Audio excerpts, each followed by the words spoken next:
We were grain farmers and cattle producers, but we put all our emphasis into grain farming. Why don't we put the same focus into the pasture ground and the cattle side?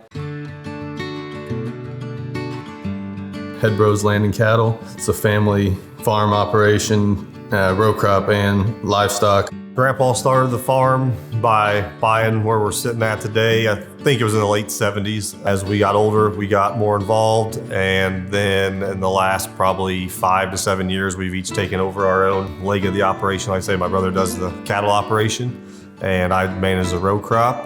This is 4th generation right now is on the farm. My dad, Don, and mother Charlotte. We now have the 2 grandchildren, and then both the boys are involved, and then Malcolm and I. So there's a lot of days that 4 generations are on the farm. Malcolm and I have been very blessed. We told the boys early on that they did not have to come back to the farm, but they realized that coming back to the farm was what they wanted to do.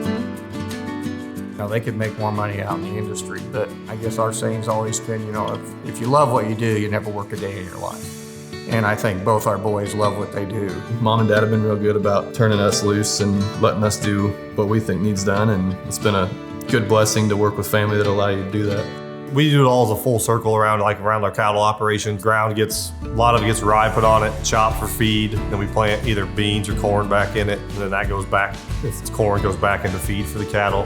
Then as the manure from the cattle go right back on that ground, so it just keeps the nutrients kind of all in the same circle, doesn't ever really leave the farm. Well, then we also added wheat, a bunch more wheat acres to our operation the last couple of years. That's just another crop to help the soil recover, gives it time off, different things between just a normal corn, soybean rotation. It's not only good for the soil, helps stop erosion, and it's a way that we can help feed the cattle the rest of the year. What it means to me to be an environmental steward is someone who not only loves the land, but takes care of the land. Not that we didn't care for the land then, but we did nurture it. And then as we learned, it was an educational process. As we learned how do we better make this land, it not only made the land better, but it made us better operators.